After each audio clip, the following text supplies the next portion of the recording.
Welcome to Audiogyan with Kedar Nimkar, a podcast that documents insightful conversations with Indian designers, artists, musicians, writers, thinkers, and creatives of all types. Catch us on iTunes or visit audiogyan.com for more Gyan sessions. Here's your host, Kedar Nimkar. Today I have Ashvini Menon with us on Audiogyan. Ashvini is a graphic designer, illustrator from Mumbai and did her master's in graphic design from NID. She has worked on projects with Microsoft, Reader's Digest, Visa Singapore, Bombay Natural History Society, and many more in her stint as a graphic designer. Ashvini has won many awards, and today we are here to discuss about graphic design, comic strips, and more. So thank you, Ashvini, for giving us your time, and welcome to Audiogyan. Hi, Kedar. It's my pleasure to be here too. Yeah. Obviously, there are a bunch of things to be discussed in the whole domain of graphic design, but we'll try and keep our conversation focused towards comic strip, which you've predominantly done for the Hindu and other places. Right. So, yeah, the first thing I would like to ask you is, what is the role of comic strips or caricature in general as an art form in the society? I mean, can you tell us in which domains it is explored, it is not explored, it is untapped? Okay. So comic strips, Kedar, are nothing but sequential drawings or illustrations, and they are usually made in panels. Okay. Now, these can be multiple panels or single panels. And they were started initially in newspapers and magazines, and now after the invention of the internet, web comics have been extremely popular. Now, based on the interest area of the comic artist or the cartoonist, each of these comic strips fall in a theme. They can either be adventure cartoons like Tarzan and Tintin, or can be humorous or philosophical like Bill Watterson's Kevin and Hobbes, or informative like our own Rohan Chakravarti's Green Humor, or a simple see and smile like S. Fudnis's single panel cartoons, or something which is so beautifully reflects what is happening in the society, like You Said It by R.K. Lakshman. So it depends on what is the artist's comfort zone. Based on that theme, that he or she designs those comic strips. So according to me, the beauty of comic strips lies in two things. Okay. So the first factor, I think, is generic for all of art forms, and that is the ability to express certain aspects of human beings or living beings which cannot be easily expressed through other mediums, like the feeling of love, the feeling of hope, the feeling of faith. So these things are much more easily expressed through creative art forms, and that is what a cartoon strip also does, because it is a form of self-expression of that artist. And the golden point for any artist is when what the artist is trying to say, it goes in sync with what the viewer has understood. So I feel every artist tries to achieve that through his or her work.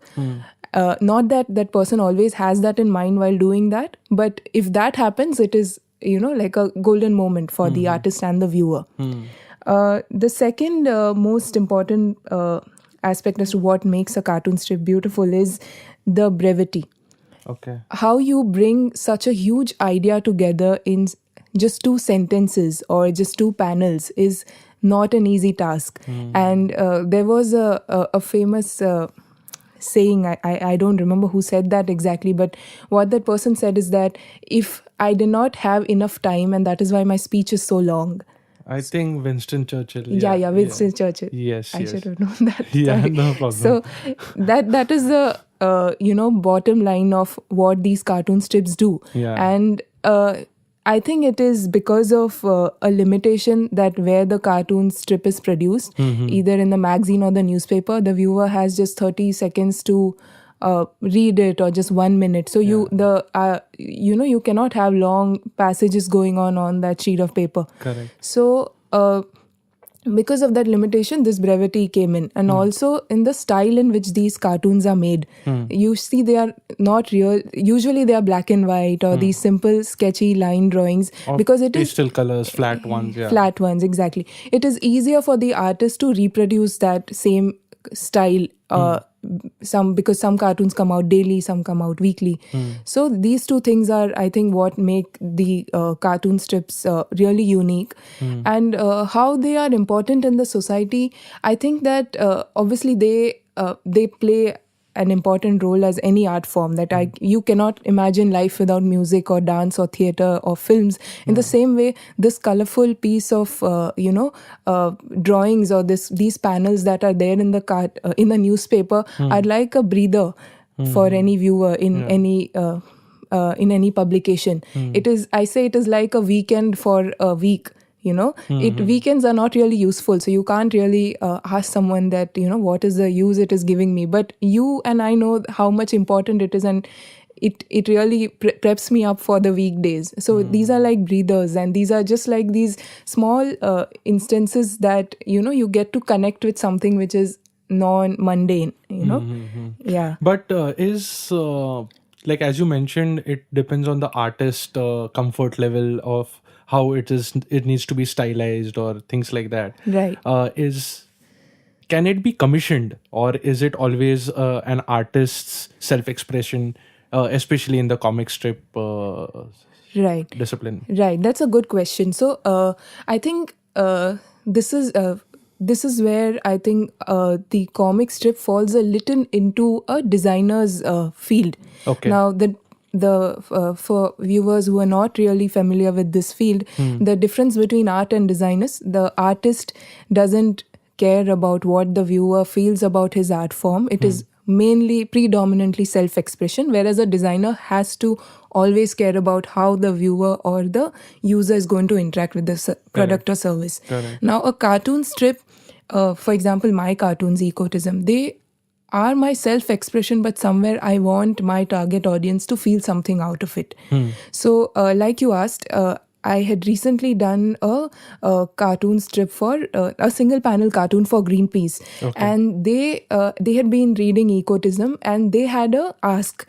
They said that one of their major causes that they were fighting for at that time was the GMO mustard. The really horrible thing that happened was you were trying to make our mustard seeds herbicide resistant, and because of that, a lot of complications are going to happen in the agricultural field, which the common people were not aware of. And this the government very well knew, and it was still implementing that. So the cartoon strip that I did for them was a small child at a dinner table with his parents, and the child is telling the mother, "Mom, can you also scold the government for playing with food?" So this was a perfect example of the question that you were trying to ask. They had an ask, but it still came out in a form of self-expression. Yeah. So there, one has to keep in mind that what the ask is, and obviously as an artist, you have to feel as deeply for that cause. Yeah. Only then will you be able to come out with that kind of a creation. Yeah. Beautiful. Yeah. So coming to the next question, you've been actively working in like graphic related. In fact, in the earlier question, I wanted to also know: are there certain sectors which are not tapped yet by cartoon strips, or certain issues which are not handled, or there are cartoons which are just made for fun and there need not be a message communicated to the society? I don't think so. For me, cartooning came out very organically. It was not something that I planned and I wanted to do, and that is what I targeted. It came out of a need of wanting to put across a certain kind of message. So I think. I think all of the cartoon strips that are existing today, I really think these have organically come out of the artist. I don't think someone really can sit and think or plan one day that I want to be a cartoonist. It is this, maybe someone is really good at puns and he has come out with these series of cartoons that are so funny, and people say that they want to see more, and that is how a series has started, So I think the way it is going on, like the way it is being produced today, is fine. I don't think anything should be forced. Also, with the advent of social media, there is a lot of exposure. Like people can easily start this this method of self expression is a little easier. So if one feels deeply about a certain issue, or one has a knack of putting across a certain funny situation, or there is a cartoon strip where a mother keeps documenting of how her 3-year-old child is being not exactly troubling, but how she has to keep up with taking care of this 3-year-old child, and that is a funny series of cartoons, and all new mothers relate to that. So something which comes out on its own, I think it takes its course, and I think that is fine. Yeah. Interesting.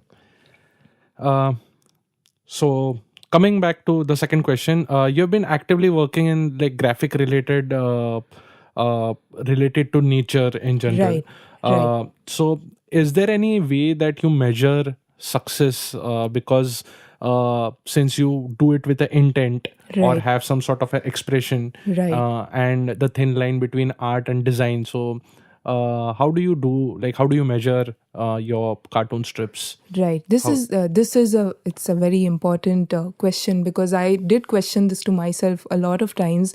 I would like to just narrate a couple of incidences that were the changing point in my career.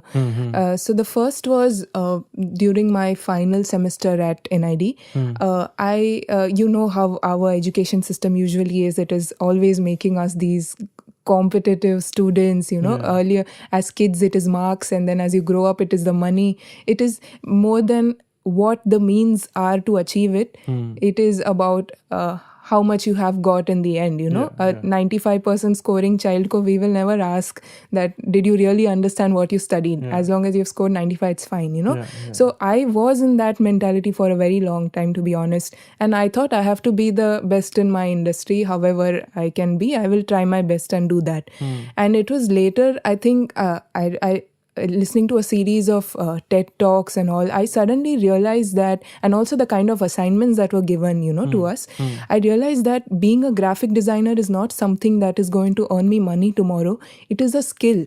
I am privileged that I don't think I am skilled. I think I'm privileged that I could study in an institution like that, and I have that knowledge, and it is my duty to use this skill for the betterment of something, or make it more meaningful, make my projects useful, and make it for some use. Then money, fame, and whatever you want follow. Those are secondary things, but never aim for that. So that thing changed my mind. And trust me, after I started telling myself that, the quality of my work and the things that I work on, they have changed, to a great extent. And it is really brought that quality. So that was one thing. And the second was, I had this, because you are a graphic designer, and at that, what you design is everything, because you are surrounded by designers. So posters you make are all like, wow, this is beautiful and this will work. But then so when I came back to Mumbai, I decided to do a small campaign. I wanted to target plastic bags, because I wanted to do something around wildlife and environment. So I said, we'll pick up one subject. So let's take plastic bags. I went to the local market, and I put out all posters that I had made for them. So it said that get your own bags and save our planet and all. It was a very beautifully designed poster. And I convinced shopkeepers to put it up. They did put it up. And within a couple of days, all of them had put their posters down. There was just one poster that was still up. And that is when I realized that, and people were still rampantly using plastic bags. There was absolutely no change. And for me, because I was a young student, that came as a shocker that, my poster didn't work and people didn't listen to what I was saying. And that is when I tried to, then I went to speak to the shopkeepers again. That is when I realized that the problem is much bigger than what I perceived, as something which only a poster will solve. So I'm not saying the poster was a wrong medium, but anything that you try to solve, anything you try to make better can never be better with just one product or one solution and overnight things are going to be better. Correct, It has to be harmoniously, it has to work in sync with a number of solutions that are working as a system. Yeah, integrated with much more. Exactly. So you have the posters, and at the same time, the law has to be stricter. We have laws, but the enforcement has to be stricter. At the same time, you have to diligently keep talking to these shopkeepers who मतलब वो बेचारे, they are just trying to get their customers, with them. They don't want to disappoint that one person who is giving my daily earning. So I can't say that this shopkeeper is insensitive and is giving bags. Yeah. So to understand all that, so it has made me more patient as a person. And I've understood that I have to involve a lot of other streams of, people together to make something work. And the third thing was, this is one of my favorite incidents. I'm very glad that my friend told that to me. So in NID itself, we had formed a small group that was taking care of the flora and fauna of the campus. So we had very beautiful plants, landscapes, and so we had a lot of birds and all visiting. So at that time, I had this one friend who was extremely indifferent to whatever I was doing. And I always took it in the sense that, ye kaisa hai, he doesn't even feel anything about what I'm doing or doesn't appreciate. And so once I told him this angrily, that why don't you care about what we are doing? And he said that, Ashvini, you have the privilege to think about wildlife. And that hit me, because he was right. He came from a very modest background. And most of our country is like that. 75+% of our population is like that. When they have to think about how I'm going to meet my, food necessities tomorrow, how am I going to send my children to school, and I have all of those things sorted. That's why I can think of other living beings, right? Yeah. So that was really an eye opener for me, and I realized that when someone is not caring about certain things, it is because that person's. It's usually because some other things are a priority to that person. So what I can't expect, I can't expect the same kind of, sensitivity from all strata of the society. It is people like you and I who have most of our comforts in place. Okay, we can, put our leisure time, devote some time to things like that. Yeah. But yeah, and in fact, I agree to what you're saying, but there's a counter side to it also. Those who have certain things in place are in like much more important position to think about these extra things which matter a lot also. Right. Can you tell us about the cartoon strip Ecotism, which is like a year-long association with Hindu? Right. Like where does this inspiration come from, and what is Ecotism about? Yeah. Oh, also, sorry, before that, like the earlier question, I did not answer this thing about projects. So, so when I decided, so I like I said that I decided to work for wildlife or the environment through graphic design in my own small way, however it is possible. So then when I approached the Bombay Natural History Society, so my parents had been associated to that NGO long back in their college days. So it was easier for me to get in touch with them. But then I saw they were all these scientists and, doctorates, and they all were such experts in their fields, and I could hardly name words, but I did feel for them, but I did not see myself as an expert there. So I felt that, I am just a designer, graphic designer. I don't know what am I going to do. And thankfully, at that time, the publication department was looking for someone to help them, broaden their publication designs and try to see something new. And the way they welcomed me and the way they made me a part of their team, I realized that there are people who are sensitive. Exactly, like there are people who can play their own role and still be of help to any cause they have. So I don't have to be a scientist to help the natural environment. As a graphic designer too, I can, go and help the same cause. So that's how I started working with the BNHS, and then this the Greenpeace cartoon, and then there's this NGO called Here on Project Environment, which started the sparrow count. They conduct a yearly sparrow population count, and I had seen these presentations that they were giving where they listed down the many reasons as to why our sparrow population count is decreasing.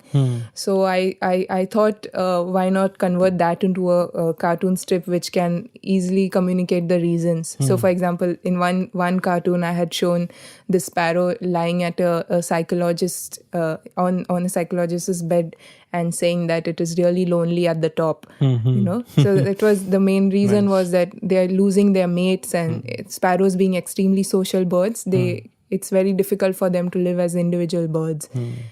So once you find once you know what your skill set is, that okay, your skill set is that you are a graphic designer and you know how to visually communicate an idea, you try these windows automatically open. You find a way to express these things.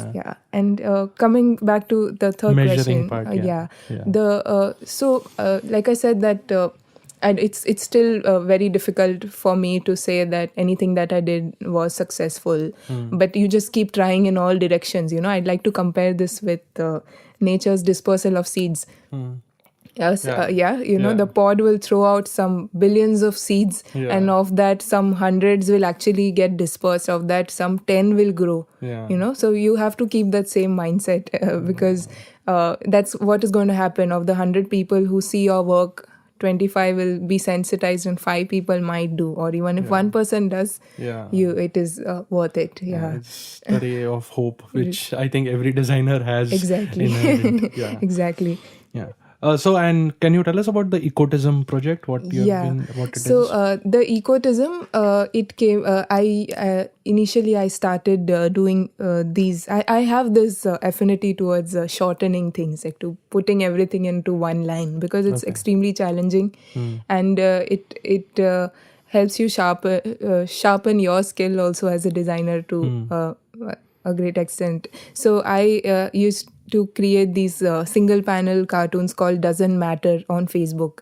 And all these environmental, environment related problems that I saw around me, I used to address one of each of those through these cartoons.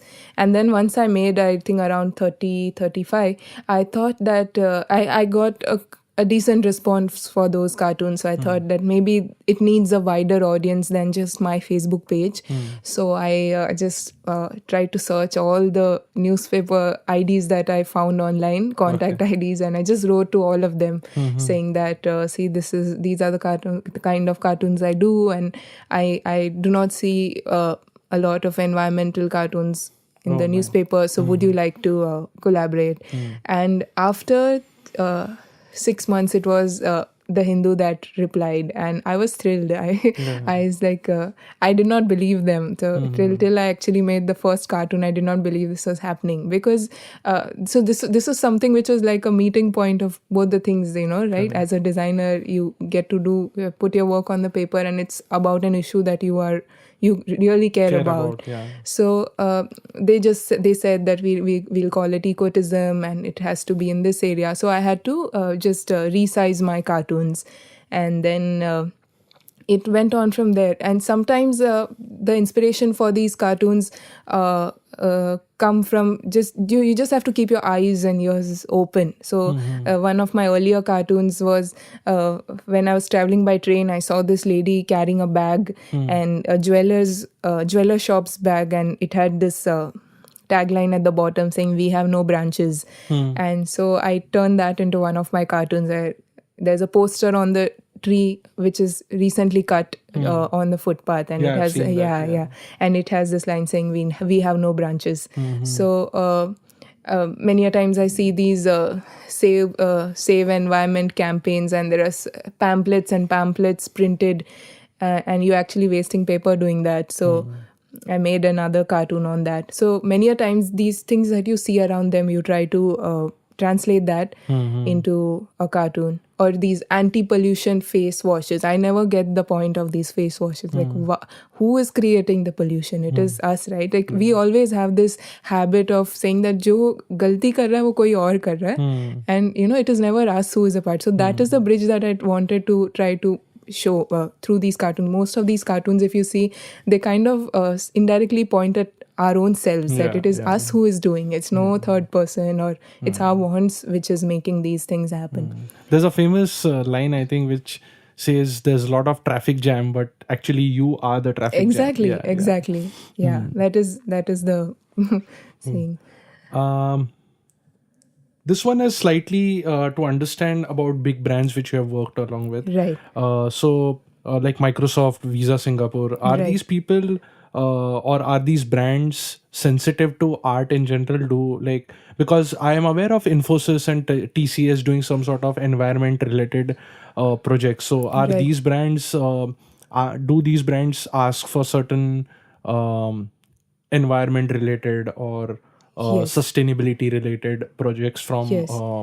graphic designers like you? Yes, definitely. So, the best part of the best things that I learned about my career were in my working years at Microsoft. I still work with them on a project. So they have this yearly. What do you say, an event called as giving campaign, where all of the creatives come together, all of these people come together, and they work for different NGOs. Any cause that you feel for, you get a chance to work for them. So there are people actually cooking and baking, and there are people who are playing music, and the funds you raise through these things are given for these organizations. Nice. So I feel that no big company or small company or an NGO can work in silos. So all of them can do their business, but when they come together, that is when we will really achieve something. Because even the NGOs, most of their big fundings are through these big organizations. It is when these people sponsor, they can take up a big project. Like Godrej is sponsoring so many mangroves related projects, like they are taking care of the mangroves. So no one can work independently of each other, and they're extremely smart people. Like I can only talk of Microsoft because I worked there. They're really smart people, and they all have usually work on passion projects side by side. So someone is an adventure trekker, or someone is playing a sport, ultimate frisbee, and helping underprivileged kids. So everyone is doing their bit. So in these organizations, I think because of their reach, they do make it a point to make use of that reach. Obviously, you cannot do it full time because they have their business goals to be achieved. But the other times that they can do it, they do make sure that those things are happening. I'm happy to hear that. Yeah. Ashwini, I would like to conclude with one last question, which is you also collaborated with Taxi Fabric Right. you made interiors and all the artwork to be installed in a taxi. So can you tell us about something about that project, and what was the learning experience there, and what is exactly Taxi Fabric doing in the taxi domain as well? Right. So I heard about Taxi Fabric when I was in Hyderabad, and I was really thrilled because some of my peers and some of my friends had already made some designs for the taxis. So it was the brainchild of Sanket Alwani, and it's a very wonderful idea. He had these conversations with the taxi drivers, and he realized that maybe the interior spaces of these taxi fabrics can be converted into canvases. So he collaborated with different artists, and he gave them the liberty of designing something which is close to their heart. So for me, I chose Wild Mumbaikars, where it had to be around Mumbai. The theme was about Mumbai, but I questioned why is Mumbai only related to people when we have such a big national park right behind us and such beautiful seascapes. So many of us do not even know that Mumbai has dolphins in its sea coast. Okay. Yeah. So we so much of beauty, natural beauty around us. I wanted to put that into the taxi. So I split the taxi into different landscapes, like the forest, then the mangroves, and then the land animals, and then the seascape. So all the birds and the animals that you see around, and just like the theme, like the Wild Mumbaikars was this thing. And the doors had some interactive panels, like this. We had one door for the sparrow and one with the leopard paw, and it said that you can put your hand here and just see what is the size of your hand in comparison to a leopard's paw, and things like that. And I see if you visit their website or you see their work, you see the brilliant works by all of amazing. artists, like causes which they really feel deeply about, they have illustrated, and you can see that, you can see that reflected in their work. And is it only in Bombay or no, they have progressed to different cities too. They after Bombay, they took Delhi and Okay. yeah. Okay. All right. Yeah, I know there's a lot more to discuss, but these were a few questions which I had thought of asking you. And obviously, I would like to have you again on Audiogyan to discuss more. Thank But you. I think for now, this is a good note to end this. Yeah. Thank you once again for giving us your time. And it was lovely talking to you. Thanks a lot, Kedar. Yeah. That's it. Thank you. And that's it from today's Gyan session. Catch us on iTunes, Savan, Stitcher, or any podcasting app you use. Do rate us on iTunes and follow us on Twitter, Facebook, and Instagram. Stay tuned for more Gyan on audiogyan.com. Till then, bye.